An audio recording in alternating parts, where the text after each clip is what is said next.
خودروهای جهانی که فقط توی ایران پیدا میشن، که یعنی خود کشور سازنده هم نداره جانم. اولیش بنز K500. این بنز خاص و منحصر به فرد فقط توی موزه خودروی ایران پیدا میشه و ظاهراً هدیه‌ای به رضا شاه بوده. جالبه بدونید که این ماشین توربو شارژ داشته و سرعت خارق‌العاده 160 کیلومتر در ساعت رو میرفته. بعدی این ماشینه که تنها خودرویی که در دنیا با همکاری 3 شرکت بنز، فولکس واگن و پورشه ساخته شده و هدیه صدر اعظم آلمان غربی آقای بیبی براند به ولیعهد وقت ایران رضا پهلوی بوده. اسم این ماشین MPV تهرانه که سال 1351 وارد ایران شد. ماشین بعدی این کرایسلر K300 که فقط یه دونه ازش تو دنیا هست. قسمت داخلیش هم آب طلا کار شد و دارای یه یخچاله که همزمان کولر هم هست.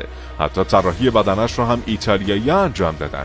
این کرایسلر هدیه محمد رضا پهلوی به ملکه ایران ثریا اسفندیاری بوده. حالا به نظرتون کدومش با ارزش داره؟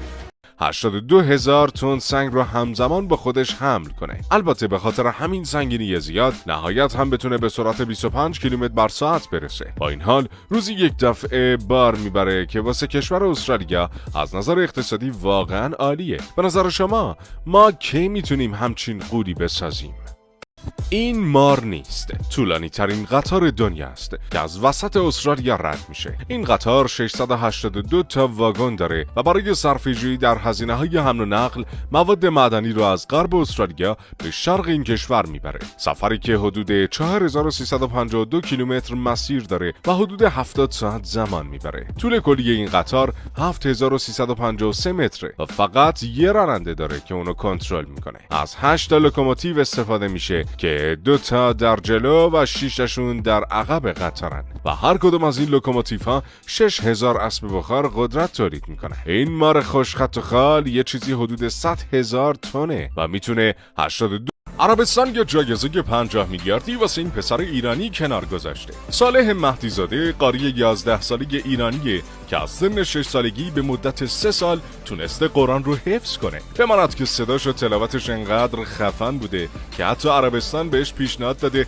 واسه 3مین دوره مسابقات اطرالکلام پاشه بره اونجا. جایزه مسابقات هم 3 میلیون ریال معادل 800,000 دلار و حدود 50 میلیارد تومنه که البته دور از دسترس نیست، چون همین پارسال یه پسر ایرانی به اسم یونس شاه مرادی تونست جایزه 3 میلیون ریالی این مسابقات رو کسب کنه. ما ایرانی‌ها کلاً ترکوندیم، هر کدوم یه استعداد داریم. اگه از اکسپلور میای فرافکت رو دنبال کن و به نظرتون بهترین جایزه واسه این پسر چیه؟ بزرگترین ماشین حفاری جهان، هیولایی با قدرت غیر قابل باور که 46 سال پیش توسط مهندسین آلمان غربی اون هم برای استخراج مواد معدنی و زغال سنگ ساخته شد.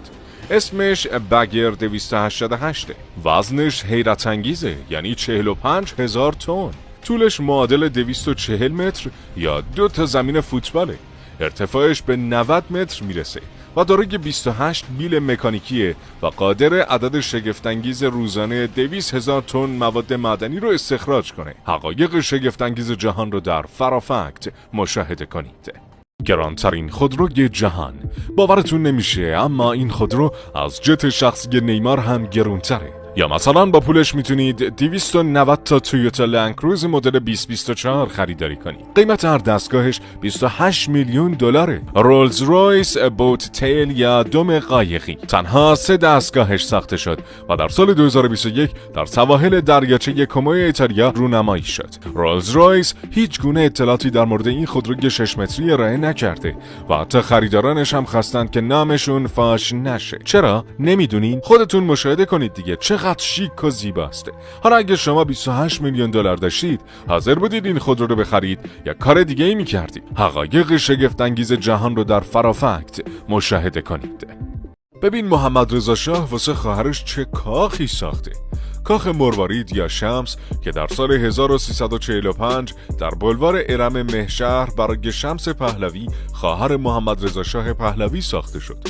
علت ساخت این کاخ بیماری آسم شمس بود که نمیتونست توی تهران زندگی کنه.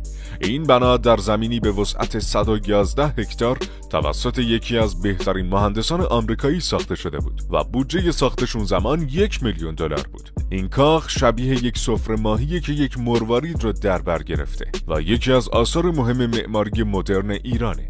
این کاخ امکاناتی مثل دریاچه، پیست دوچرخه سواری، تالار پذیرایی، اتاق بیلیارد، استخر، سالن سینما، تالار طلایی بار و یه باغ بزرگ هم داره. جالبه بدونید قبل از ساخته شدن این کاخ شهر کرجی روستا بوده و بعد از احداث این بنا بوده که کم کم همه پولدارا میریزن اونجا و الان تبدیل به یک شهر شده. البته این بنا در حال تخریبه و هیچ کس هم بهش رسیدگی نمیکنه. نظر شما در مورد ساخت این کاخ چیه؟ طولانی ترین پل جهان شاهکار هنری مهندسین چینی و آلمانیه. طولش یه عدد شگفت انگیزه. 164.8 کیلومتر با عرض 79 متر و 2000 دهنه. مجموعاً 10,000 نیرو از سال 2006 تا سال 2010 یعنی حدود 4 سال اون رو ساختن. مجری طرحش شرکت جاده و پل CRBC چین با همکاری شرکای آلمانی خودشون بودن.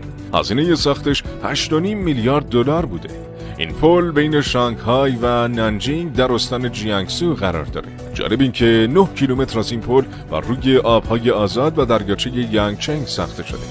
حقایق شگفت‌انگیز جهان رو در فرافکت مشاهده کنید. خطرناکترین بمب افکن جهان اسمش بیدوه و گرونترین و ترسناکترین جنگنده دنیاست.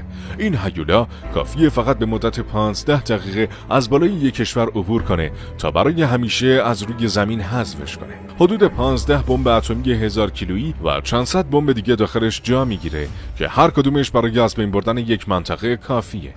طولش 21 متره و پهنای بالهاش 52 متره. ویدو مثل یک شبح آسمانیه که فقط خود کشور آمریکا میتونه ردش رو بزنه.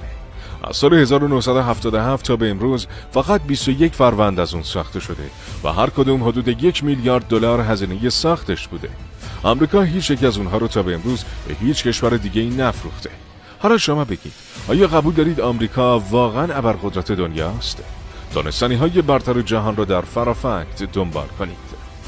تو این شهر دوچرخه و ماشین به ندرت میتونید ببینید. در عوضش جلوی خیلی از خونه‌ها هواپیمای شخصی میتونید ببینید. این شهر در کالیفرنیا قرار داره. اسمش کامرون ایر پارک هست. دلیل وجود هواپیمای شخصی جلوی هر خونه اینه که ساکنان این شهر اکثرا خلبان‌های بازنشسته هستن و وقتی میخوان جایی برن با هواپیماهاشون میرن. جاده‌های این شهر هم دقیقاً به همین منظور طراحی شده. این شهر در سال 1963 تأسیس شد و مجموع 124 خونه اونجا وجود داره. دوست داشتی اونجا زندگی کنی؟ برای مطالب جالب دیگه فرافکت رو دنبال کنید. هواپیمای اسکار کروز یک هتل بی‌نظیر در آسمان که سوخت اون کاملاً با انرژی هسته‌ای تامین میشه. به همین دلیل برای چندین ماه نیازی به فرود نداره. این هواپیما به شکل یک هتل مجلل ساخته میشه و حدود 5000 مسافر رو با خودش حمل میکنه. همچنین یک مرکز خرید، یک استخر، چندین رستوران و یک سالن تئاتر. جالب اینجاست که در زمان پرواز میتونید در این هتل ازدواج کنید و مراسم بگیرید. مهمان‌ها میتونن شفق‌های شمالی رو از اتاق‌هایی با چشم‌انداز پانوراما تماشا کنند. اسکای کروز دارای تجهیزات پزشکی کامله تا در صورت نیاز بتونه مسافران رو مداوا کنه. حالا شما بگید اگه دوست دارید در این هتل باشید؟ دانستنی‌های برتر جهان را در فرافکت مشاهده کنید.